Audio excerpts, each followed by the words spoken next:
Hey everyone, Sadaf here and welcome to Heart Talk, episode 10. I'd like to start off with a little poem before I introduce today's guest, Edward, aka Staff 161. This poem is called It's a Small Needful Fact by Ross Gay. Is that Eric Garner worked for some time for the Parks and Rec horticultural department, which means perhaps that with his very large hands, he put gently into the earth, perhaps in all likelihood, some plants which most likely, some of them in all likelihood continue to do what such plants do, like house and feed and small and necessary creatures, like being pleasant to touch and smell, like converting sunlight into food, making easier to breathe, making easier for us to breathe. With that, I am honored to be introducing Edward, aka Staff 161, as our guest today. He is a pioneer of the graffiti movement here in New York and is currently still working as an artist. He's here to offer his insight into the role graffiti played in his life and his thoughts on the movement now, as well as to share the work that he's been up to. So with that, let's bring in Staff 161.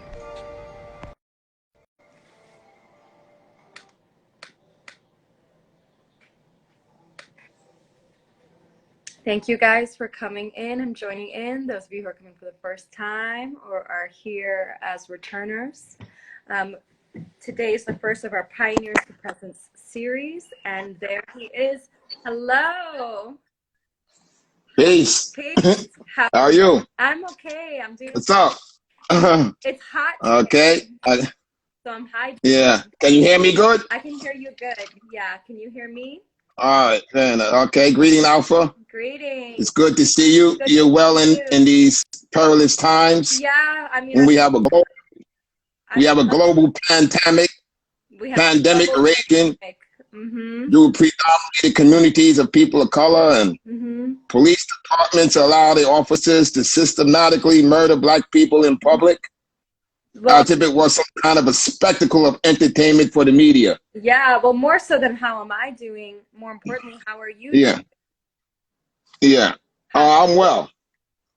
Thank God. Thank God I'm well. Yeah, thank God you're here. You've seen a lot, and I'm sure this is, we were just talking yesterday about some of the things you've seen and what it feels like to see this movement now, and, how hopeful you feel about the change that might come. So I'm really looking forward to, I really appreciate you coming on and joining us. And there's some people really looking forward to hearing your thoughts.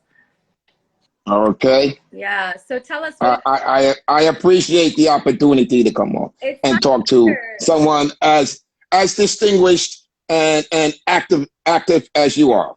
Well, we met at an show. For those of you watching, I met Edward at an art show, and he was there with another early pioneer, Dr. Soul. And at the time I didn't know your work, but then, I got to doing a little research and I came to find more about Staff 61. So for those of you guys watching, Edward is known to be one of the first writers of New York subway cars, and also to introduce characters into graffiti. Is that right? That's what they say, yes. That's what they say, is known to be. That's what they say. Okay. But so I'll elaborate on that as we go along. Yeah, sounds great. And so if you have any questions for Edward, you can feel free to drop them. But why don't you tell us more about what you've been up to lately, especially during the pandemic with your work?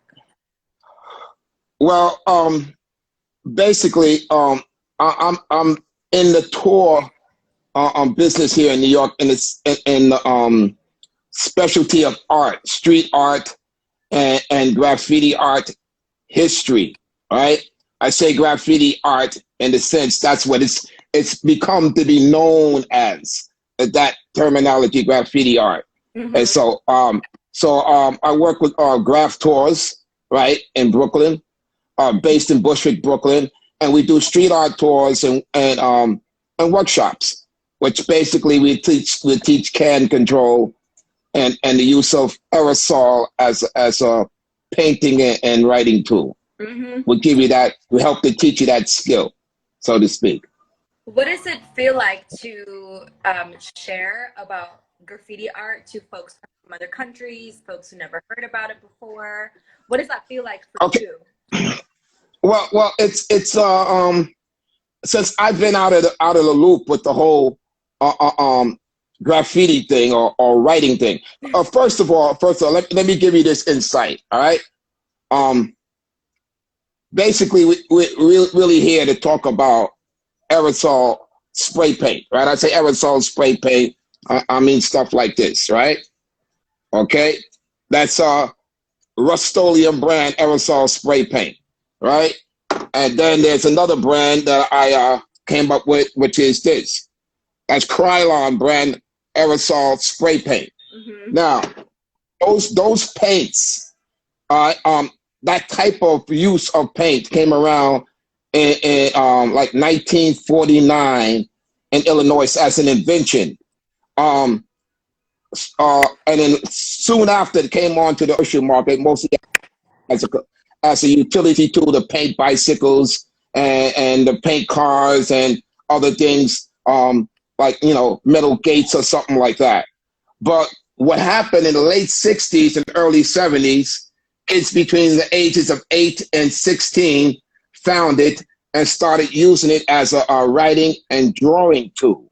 All right, so late 60s, early 70s, right here in New York and in South Philly. So you got people like Tacky 183 is probably one of the earliest people that they have designated here in New York City as doing that, along with pilot markers. These are pilot markers, right?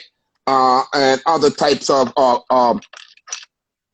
felt tip markers, permanent ink markers, and in Philadelphia, cornbread is considered one of the earliest connections to that activity in Philadelphia, Philly. Yeah. But let me elaborate on that a little bit. Yeah. Historically, people have been writing on walls since the beginning of time. Right. All right. This is nothing new. Like people have been writing on walls. It's just what is known now with spray paint, right? Of recent times, modern times, is what people are more or less familiar with when they refer to graffiti or graffiti art. But basically, let me elaborate on this. All right. Late 60s, early 70s here in New York, the people who was in that activity of writing with spray paint and drawing with spray paint weren't referred to, or they referred to ourselves as graffiti writers or graffiti artists, right? We refer to ourselves as writers, right? Writers, taggers, hitters, bombers. That was the terminology that we used, right? They describe what we was doing. The graffiti thing is something that the establishment, the power structure attached to it when we was arrested for it. Because graffiti writing in and of itself, or tagging, hitting, right, writing in and of itself, right, without permission, it's an illegal activity. But let's get back to your question. Teaching people the history of it, right? In tours and in workshops. Well, it's a very interesting and very pleasing activity, because I get to meet a lot of people from different parts of the world, and it's so interesting in retrospect how this thing became so a phenomenon. Right? Acceptable. Because understand, in my time, when I was in it and of it, it was not seen as that. It was seen more or less as a bad thing to do, a crime. Okay, So, but nonetheless, it still is a crime. I, if you are writing, drawing with spray paint and ink markers without permission in public and private property, it's considered a crime. Right. And that's basically anywhere you go. All right. Now, the differentiation between what is called writing and graffiti art, because graffiti art is a legitimate term. Graffiti art, graffiti writing, and graffiti art is a legitimate term. But the original people, the pioneers in the late 60s, early 70s, are writers. Now, let's understand how it became graffiti art. All right, so we're talking about baby boomers, right? Baby boomers are people who were born, say, between 1944 and 1964. Mm-hmm. People of that generation would be the pioneers in what we would know as aerosol art or writing, in the writing movement, right? People born in that generation would be considered the pioneers of the art form that they refer to now as graffiti art or graffiti writing, right? But it's basically we were considered to be writers, Mm-hmm. right? Now, the word graffiti is an Italian word that means scratching or markings. An ancient, very old word that goes very far back, meaning that scratching or marking on a surface, right? So I can understand the use of it when they refer to it as what the early 70s writers were doing on the subway system, Mm-hmm. and in the subway, on the buses and on walls on the street. Okay.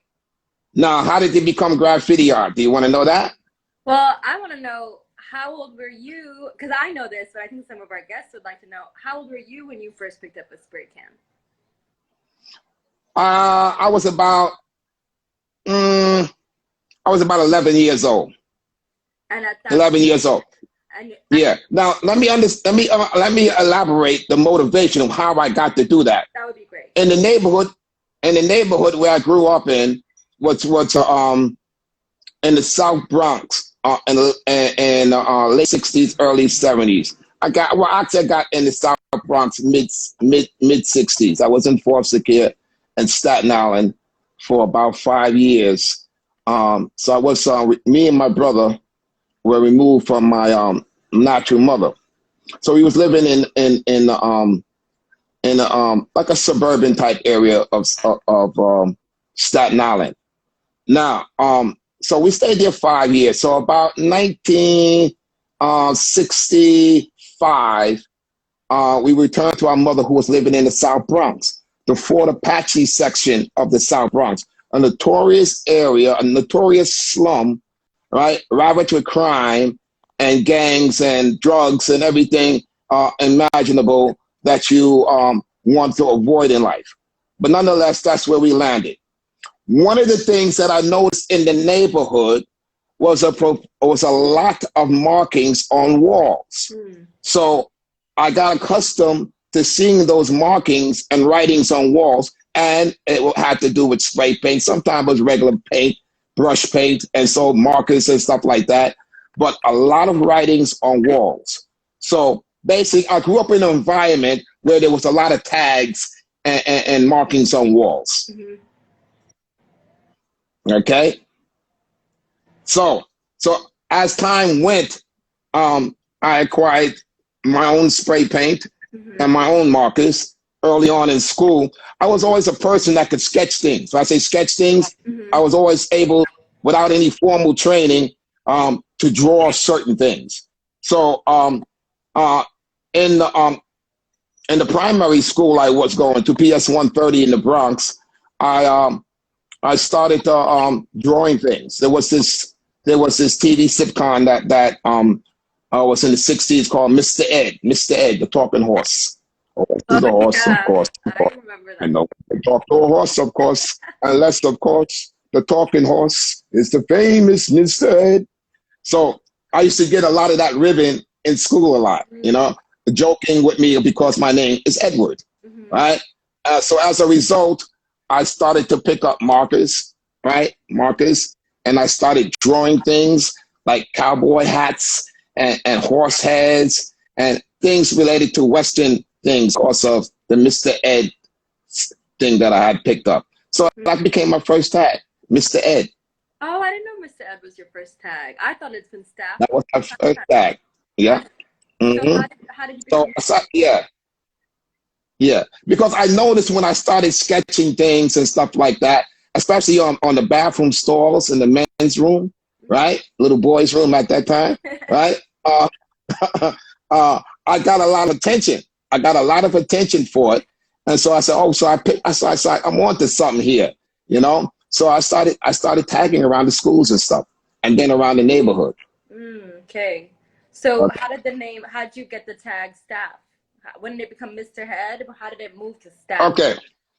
Okay. So as my tagging activities progressed, right? And I was traveling on trains and buses to go to school after PS 130, of course, right? I noticed that I wasn't the only one tagging. There was people that were tagging on the trains and the buses. I'm talking about interior at that time. Interior, just markers on the interior of trains. Like that one right there, that's an early staff 161 on the exterior of a train. Right. That didn't come till far later on. So I was doing my thing way before what they refer to as masterpieces on the exterior of trains. I'm from the signature era of writing, where just writing just with a marker, right, or spray paint your signature, you know. So I noticed that those tags in the interior of trains and with markers and stuff like that, and so I started to add mine in there. Me and my brother AJ 161, he goes by. So along with the Mr. Ed tag I had another tag, Corky, Corky. I got that from my gang affiliation. I was a member of the Ghetto Brothers in my neighborhood at that time. And if you're part of a street gang, you don't go by your government. Your government is the name that you are born with on your birth certificate. But your street activities, right? You don't want to go by your government, right? So I was given the name Corky. So I used to tag that a little bit too. I had 3 tags. Oh yeah, I've seen my other tag, my more popular tag, Staff, STAFF 161, that came as a result of me trying to find something a little more dramatic than Corky and Mr. Ed. Right? And I adopted Staff from modern culture type things like Charleston Heston's movie, The Greatest Story Ever Told, where he was playing Moses and he had the staff he used to fight the Pharaoh with and open up rivers and bring water out of rocks, and he would turn it into snakes and stuff like that. So I thought that was a major, you know, you got to think like the kid mentality back then. That was a good superhero weapon right there. And I like to be known as that Staff. And the 161 came from where 161st Street in the Bronx intersected into my street, which was Hewitt Place. Got it. Where I grew up in the South Bronx. Yeah.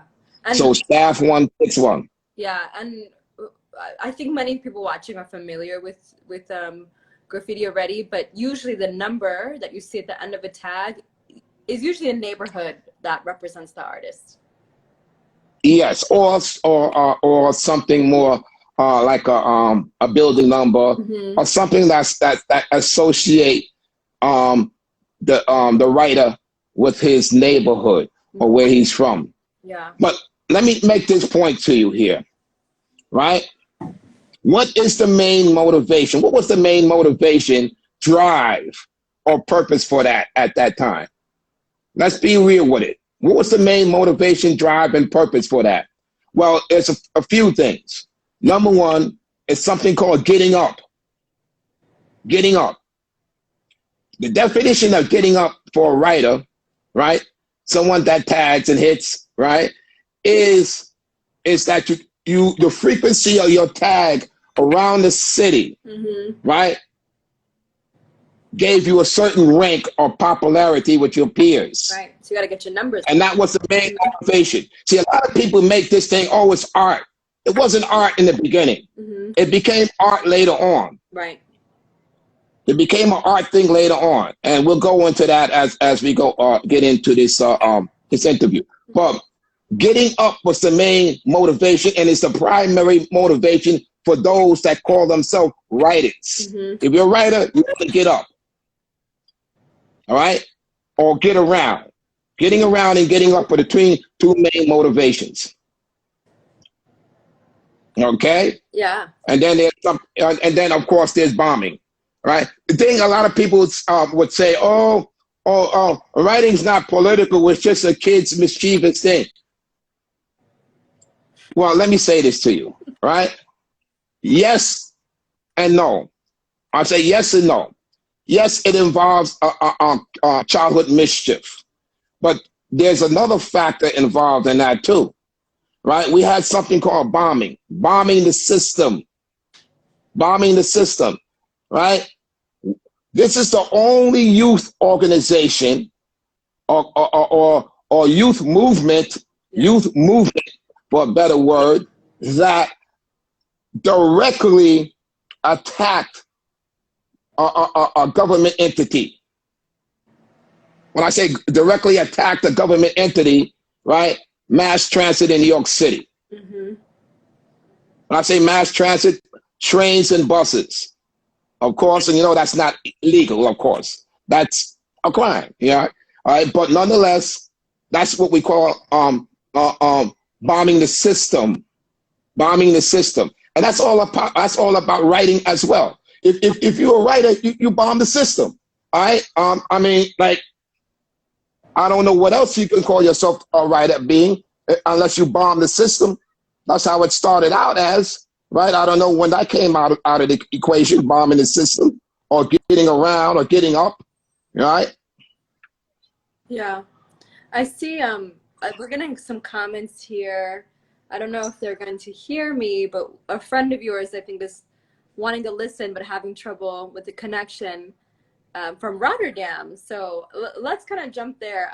I'll be saving the interview after and sharing it. So anyone who misses any portion or wants to tune in after, we'll have this posted. So we'll be able to share the interview if anyone was having trouble listening or missed it. But that being said, you since then, you've done quite a lot of travel. You've actually gone to other countries for graffiti documentaries, to do work. Can you tell us some of the places that you've been? I've been to Europe, Denmark, south of France, Sweden, and places like that. That was surprising to me, that people actually wanted me to come there and do a speaking engagement and such like that. And all, on the history. But I understand because, and I was glad to do it because it's such a misconception as to where this thing came from, what its original purpose was, and who the original people was. It's like, people are like faking jacks on the history of it. And, and there's no future in front. If you wasn't there, you wasn't there. Number one, if you're not from the baby boomer generation, I can't see how you can say, I'm a pioneer writer from the late 60s, early 70s when it started. But, you would have to be from the baby boomer generation. Yeah. So I've been to different parts of Europe doing speaking engagements and painting and stuff like that, which is very interesting. Yeah. Now, you and your brother, you helped raise your brother. Really, you were older. Well, I'm 1 year older than AJ, but so he more or less raised me. He's the tough dude in this thing, yeah. really. AJ is the aggressive dude. AJ is the street fighter for real. Mm-hmm. You So know. you kind of, You know. crew. I mean, tell us about Back in the, Dukes. Tell us about the crew you formed. You formed a family. You formed a family of kids who were all fighters. all right. Okay. I'm the oldest of 9. Mm-hmm. So, coming up in the Fort Apache section of the South Bronx, and you know, as I said, I was a member of a street gang back then, and the area where I came from was, you know, it was a large proliferation of street gangs, a lot of street gangs in the Fort Apache section. In fact, it was the biggest concentration of street gangs in New York, and that and a part of the South Bronx. That's also the 7 Mile Square, right? That's also part of the 7 Mile Square where most of the hip hop culture was born at, in that section of the Bronx. All right. So, yeah. So we all belong to gangs in my neighborhood in the South Bronx. All right, Fort Apache section of the South Bronx. You had like the Savage Skulls. Mm-hmm. You had the Black Spades, right? You had the Peacemakers, right? Roman Kings, right? And I belong to the Ghetto Brothers, right? Members of those gang members of from all those gangs on my street, which was Hewitt Place. So, but also you had quite a few people on my block that was tagging, including Dr. Soul, who you met. But you also had Topaz One that was tagging, HS575, who was Hot Sauce. You also had King Cool 156, and you also had Super Slick 156. That all these guys were on my block. They either was belonging to a specific gangs or they were major taggers. They were tagging their names, right? So I came up with the brilliant idea that, yo, listen, we all part of these different gangs, and all these gangs are fighting each other. Yeah. They are fighting, and I'm talking about you know, the murder rate in New York, in that part of the city during that time was the highest in New York City, in the Fort Apache section of South Bronx, early '70s, and that's a lot to do with the proliferation of the street gangs that were fighting each other, right, and also a lot of drugs and high infant mortality rate. So I came up with the brilliant idea that I'm going to start a crew, not necessarily a gang, street gang, but a crew that would be solely dedicated to the writing art form, or tagging, hitting, right? Now known in most circles as graffiti writing, right? And so I started the Ebony Dukes GC. Yep, and here's a little shout out to Ebony. That was the spring of 1970. This picture.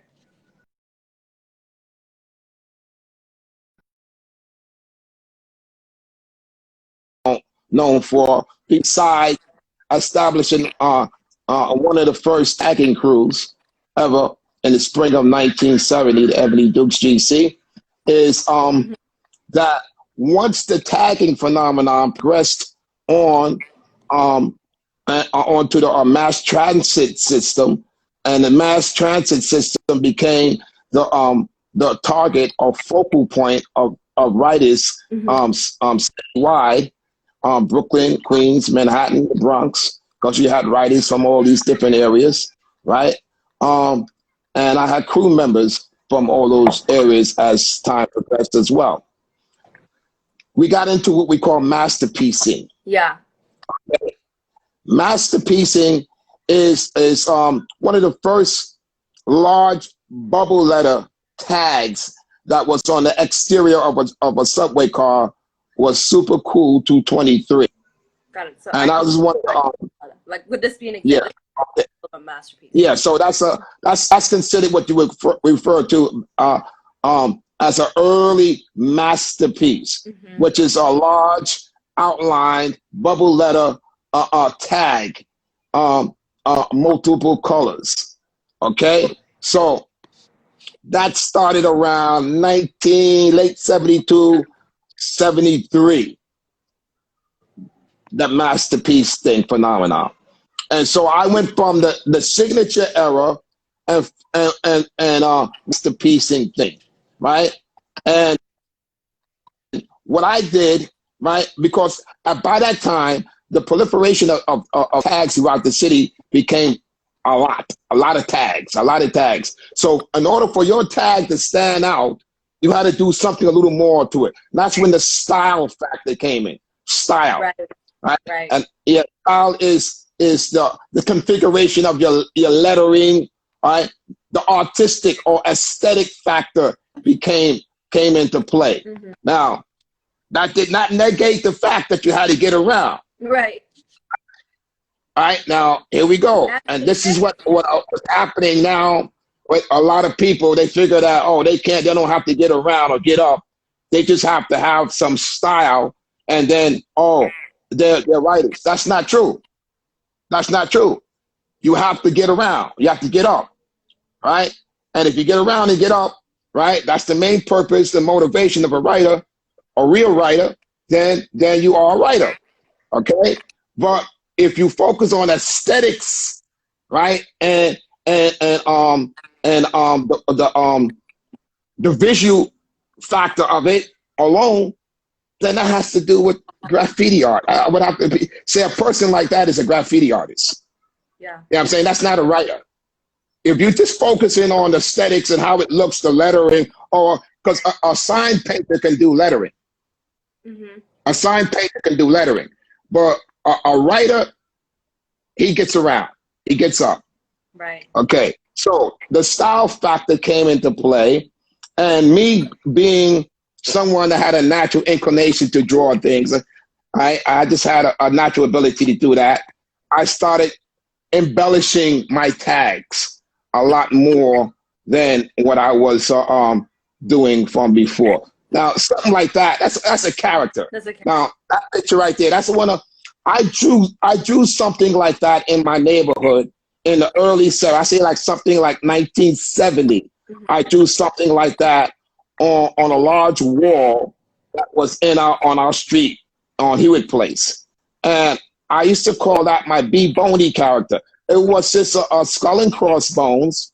I did a lot of street gang related imagery, because I used to, one of the things that I used to use was I used to paint gang colors. I used to paint go-karts. I used to paint kites, do custom painting on kites and stuff. So I drew that skull and crossbone character on a wall in the neighborhood where I grew up in on Hewitt Place. And I call that my B Boney character.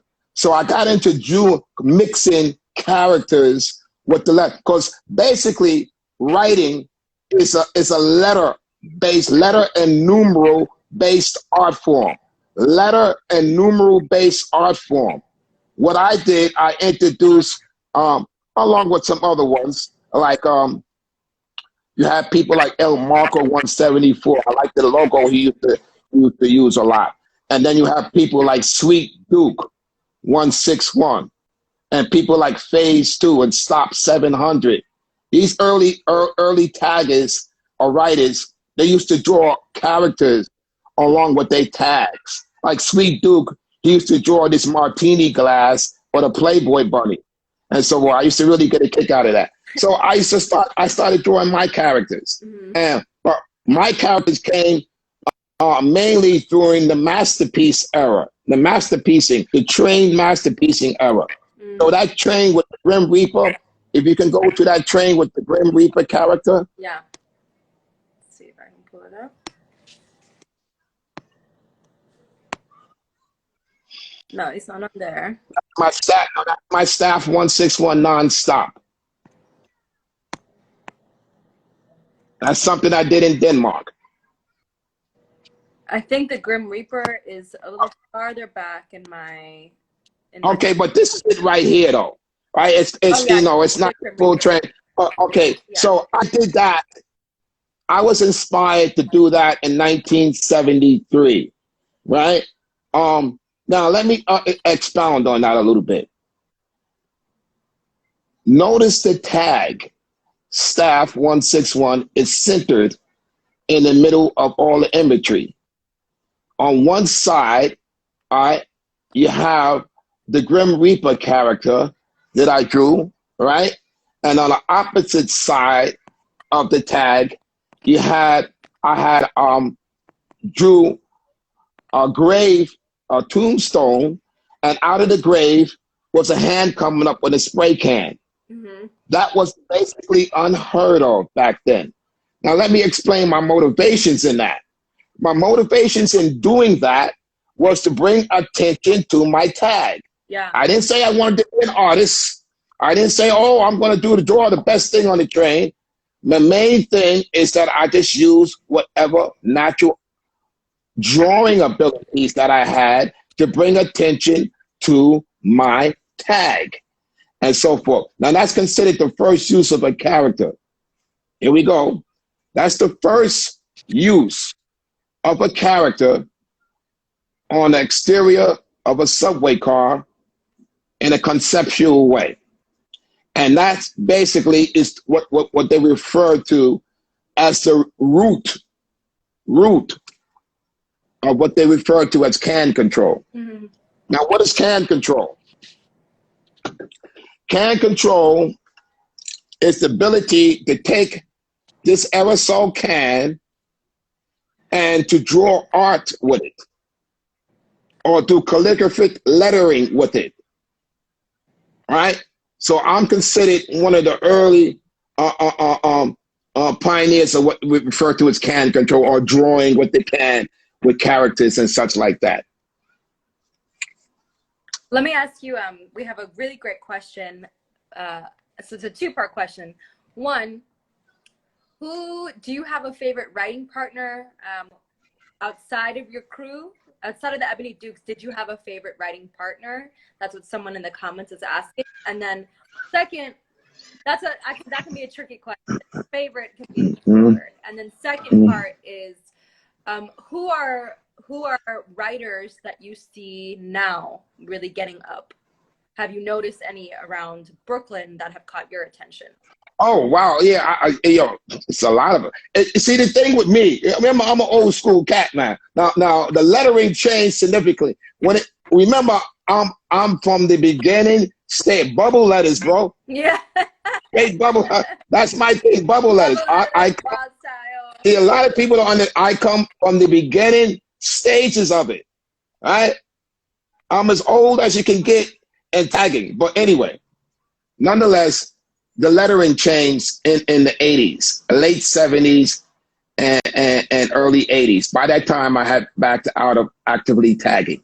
And something came about called wild style lettering, right? Which is basically sharp edge lettering that's intertwined into a very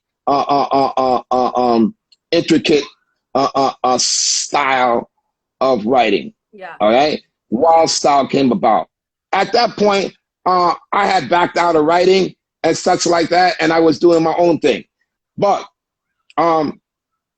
there's plenty of them I kind of more or less admired from a distance during that period. All right. A lot of different writers during that period. Blade, which was one of the early members of the Ebony Dukes, he went from my era into the early 80s. And he kind of more or less got a little bit into that little wild style type of thing that I can remember. Phase 2, he kind of more or less went into that era. He's from my era as well of tagging and writing. And he went into the early 80s era as well. So he got into the wild style. Tracy 168, right? Comet, right? And these people are from my era that went over into the 80s. I didn't go over into the 80s. I had stopped writing by that time and got into more embellishment. I hear you. Mm-hmm. So, I mean, yeah. what I think is really cool is how you transitioned. You're working still in the arts full time, no longer tagging, but still working with graffiti by sharing information, by sharing workshops. Well, yeah. It That's seemed a like little the screen different right froze. now during the pandemic.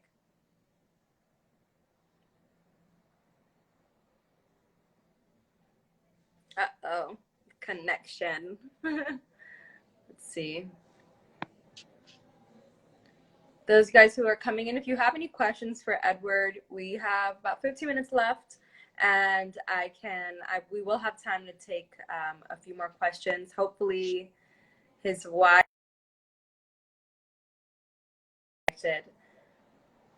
and hopefully Edward will be in.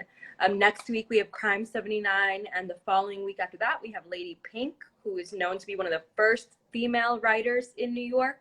She's also of Ecuadorian descent, so to have a POC female graffiti writer is really an honor. But the reason I asked and wanted to focus on this theme for this month is because, hey Dev, the reason I want to focus on this theme is because graffiti is something that goes hand in hand with political movements, and we're seeing it more. Even on my drive back into Brooklyn this last week, I saw how many more tags there were up supporting the Black Lives Matter movement. Now, I'm not condoning or encouraging vandalism or looting, but it's a really complicated trend because, as you heard Edward say, he started tagging as an outlet while he was in foster care and as a creative way to engage with his community and step away out of being involved in street warfare and street gangs. And there he is.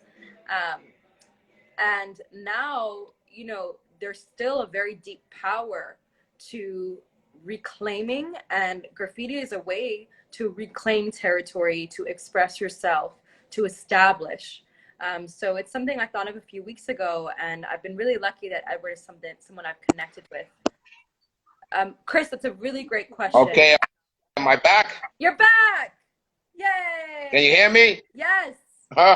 Great. I knew. Okay, it looked like we disappeared for a minute. Yeah, I think it was the connection. What's going on with you? No, can you hear me? I filled in the folks. You're not responding. I'm not hearing you. You're not hearing me? Can everyone else hear me? Let me try inviting you back in. Yo, Instagram Live is so real. Like, there's no way to cut out the other stuff. Let's go. Let me try going live with Edward now. Edward has been really looking forward to this interview, folks. He is working still in the arts, gets a lot of his energy from doing these graffiti tours, which have been on pause during the pandemic. So I really appreciate you tuning in and supporting someone who is really regarded as one of the earliest and one of the first writers of the New York graffiti movement. So Edward, I just sent you another request. Just hit accept. Hopefully third time's the charm. I'm gonna send you one more request, and hopefully that'll resolve the sound issue. So I'm sending you another request. There it is. Okay, so accept that, and let's see if we can get the sound working. So we have a great question. Oh, okay, you guys. Okay, well, let's make sure Edward can hear me. Glad to see you guys can hear us both. Have any graffiti artists either produced or been commissioned to produce a font based on own style? Can you hear me now? I hear you. Yay! Great. And I don't know what happened. Yeah. See, I'm not too keen on this modern technology. Remember, I'm an old school cat. So yeah, you're doing great. These things happen, but I can figure myself around. It started buffering. Yes. The thing started buffering, and then we lost contact. Yeah, I think it's. But I think it's Wi-Fi connection. So hopefully we can make it through for the next 15 minutes together. Now we had a really great question that I'd like to pass on to you from Chris, Vintage Views Consignment. Have any graffiti artists either produced or been commissioned to produce a font based on style? So a font. Oh yeah, there's many of them. Really? There's many. There's a lot of stencils. It's like thousands of different stencils people have made. You can get them from art stores and stuff like that. Because it's like it's crossed over to the mainstream. So you can go to an art store and ask them for a graffiti font. And what about on the Stencil. computer? Yeah. Do you know if any computer fonts have been adapted from any graffiti style? Yeah. Specific, You just all you gotta do. artists? Like, are there specific artists that are known for a font? I guess. Okay. Let me say this to you. A lot of the writers of today are make a big deal about their lettering style. Their lettering style. Right? I'm old school. I'm about getting up and getting around, but nonetheless, I got my own. For a long time, I hope. Okay. Anyway, they got this thing with style, right? So everybody got this special font, letter font that they feel that they mostly it's wild style lettering. Yeah. Right. But I'm going to tell you, and just to expound on your previous question earlier about today's I like a lot of today's bombers. Yeah. Today's I'm talking about the bombers. Yeah, yeah. I'm not talking about the guys that get the permission wall right. and say, that's graffiti art. If you got a permission wall, if you got permission to paint that wall there, and you're just painting that wall in public with no care about the NYPD or somebody driving by, that's graffiti art. That's graffiti art. Tagging, bombing, hitting, writing, it's a different breed. It's a different activity, right? So yeah, so you got quite a few. A lot of them I can't read. So, but I do like Flash in Brooklyn. Flash is everywhere. Flash. I like Flash. I like Flash. He gets up and straight up. That's a straight up bombing dude right there. You know what I'm saying? Yeah. He's around the corner. But I'm gonna tell you the honest truth. A lot of the taggers of today is hard. They got these throwies. They call them a throwie. I think I made a little throwie. Go back a little. Can you find one of my throwies there? I think it's the white. It's a white thing. Oh yeah. That's the throwie. Yeah. That's what you said. That's what they do these days. And I really appreciate the style of them. A throwie is a quick outline with a single color, quick fill in real quick, and then you outline it with another color. That's called a throwie. And that's what's more or less the style of today. Yeah. The throwies. So you got quite a few of them now that I really, I like I like how they do them, it's really innovative. Yeah. Because wild style has been going on for since the 80s. You have people like Scheme and Zephyr and who else from that era?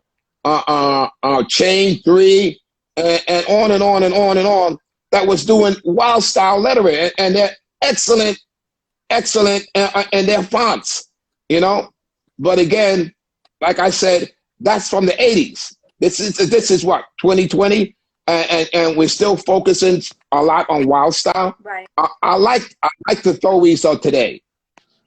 Nice. I've not met Flash personally. I know I've been in the same room as him, but he stays disguised. But I'm sure he would be really, really proud to know that you respect his work, because I'm sure he knows who you are. So thank you for that. Well, that's the thing. There's a generation gap. Well, and it's unfortunate circumstance too. A lot of the taggers and the writers, right, of today, the hitters, the bombers out there, they don't know any too much history. Right. All they know is maybe the people during their generation. If you ask them basically when it started, on who were the main writers in the first generation of taggers and writers here in New York, most of them wouldn't know. To tell you the honest truth. Yeah. And you should. And a tree that does not have roots, you gotta always put your roots in the ground. Go and learn your roots. Yeah. Because a tree without roots is not gonna survive. Yeah. It might grow for a little bit, and then when because the nourishment the wisdom comes from the roots. You know what I'm saying? So you want to get those roots. You want to learn about your roots, you know? Yeah. So is that advice you would give to graffiti artists and writers who are out there now? Learn your history. The current taggers and the hitters and the writers of today, I would advise you to try to learn your roots. Yeah. Learn where this thing came from and the original purpose for it. Because the original purpose for it wasn't art initially. Right. Right? It became art after a while. I'm one of the ones that interjected the art. Mind you, I didn't interject the art for art reasons. Right. I interjected the art to bring attention to the tag. Right. The tag is everything in the writing world. Yeah. And we have another great question from Rotterdam. And you and I have talked about this, but how do you feel about Europe following the graffiti movement? So what are your thoughts on writers out in Europe? Because I know you shared with me that a lot of the airstyles was produced in Spain and in France, and they really caught on to the movement. So what are your thoughts on the European movement? Just let me say this to you. In the 80s, Martin Cooper and Jack Stewart, Henry Chavant, and some other journalists started to document the trains here in New York specifically the trains. Right. Why the trains? The trains went around the city and you got more exposure by being on the train. So you got all city or quicker around. You got more ups being on the train. So the focus became the trains, and those journalists started to document the trains. They made books. Those books went over to Europe. And by the 80s, Europe had the phenomenon over there. That's how they got it from books like Subway Art and Graffiti Kings and such like that. Now, in my perspective, this is my opinion and my perspective. In a lot of ways, they know more about the history here in New York than the people that are from New York. And I found that very like disturbing. Like, how the hell does these young bucks here in New York don't know their history, but people across seas know their history? And I'm gonna tell you, they took the can control factor in Europe. Can control, they took that to another level over there, man. Wow. And I took it to another level. They have some phenomenal artists that's over there in Europe. Now, a lot of them would say it's more or less street art. Now, street art is another factor. Right. Here we go. Right. What street artists are usually are people who actually went to art school or are trained artists that started to notice from the mainstream art world, like Jean-Michel Basquiat and Keith Haring, right? Who started to notice the taggers, the writers, the bombers on the trains. And they started to acquire spray paint for themselves. I'm talking about mainstream artists. Yeah. They started to acquire spray paint for themselves. Right.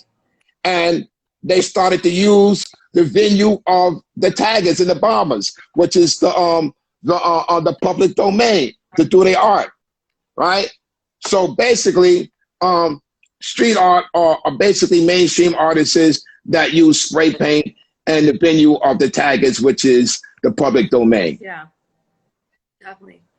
I just wanted to define those things. You got writers, you got graffiti artists, and you got street artists. And then you got the OGs. Well, the OGs, the OGs these days, we do a little bit of bombing, and we do some street art as well, and we do some graffiti. I do a little bit of everything.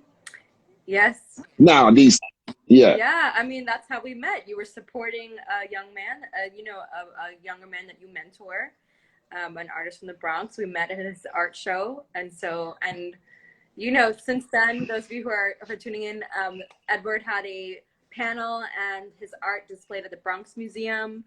He was also had his work on display at Beyond the Streets. It was at the very one of the earlier ones at the start of the exhibition.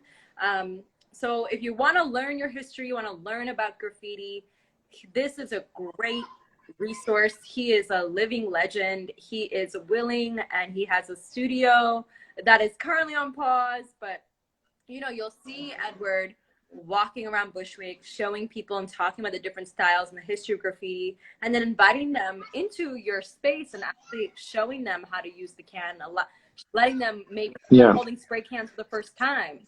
Yeah.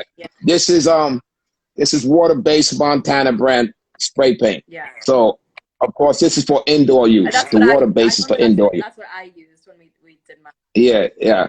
Okay. Now this is different than something like this here, right? Yeah, this here, you wouldn't want to use this indoor unless you wore a mask, you know? Or just have too much fun. Because this is more toxic. You couldn't spray this in a room, an enclosed room, without any even if you had ventilation, you wouldn't want to use this, right? The thing with this here paint, you always really want to wear a mask, right? And I don't know how it affected me, right? Being in those tunnels back in the days, right? But this is not good to use without a mask. Yeah. Well, you know, now masks are mandatory, so but I know not that kind. Different kinds of masks. We're coming to the end because I get cut off at 1 hour, but we do have a minute or two just for any final words from you. If you don't already follow Edward, you can do so at Edward_graffiti. Any final words you would like to share with the folks? Well, yeah, you know, we're living in pretty rough times here. You know, I lived right straight through the civil rights movement.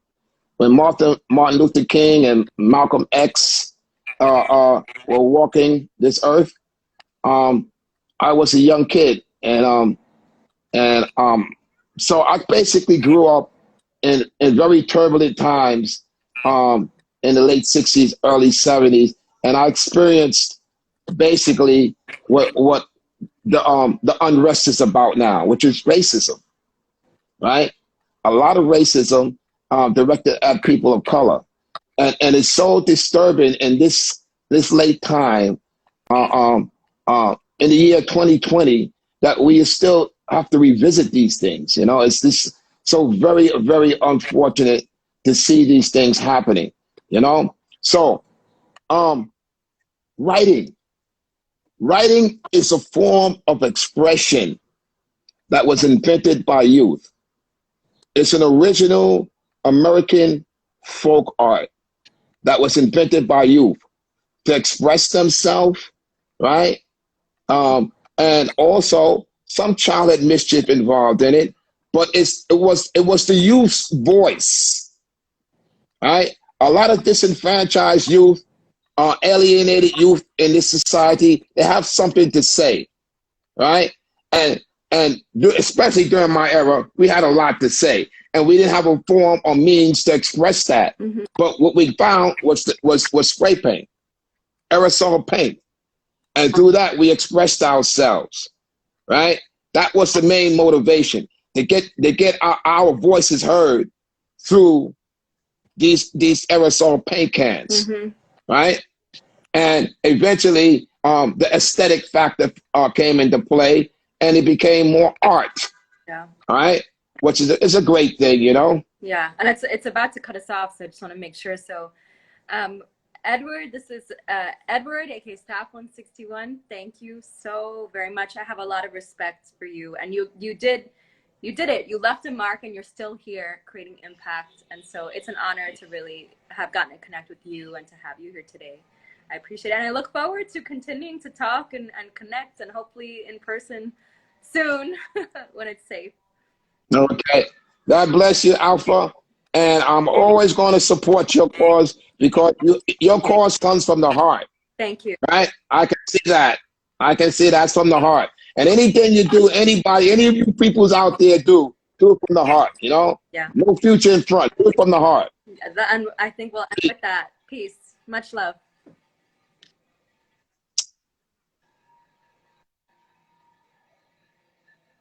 So that was the Venerable Staff 161. With that, check out Alpha Arts Alliance. Full collections on the website.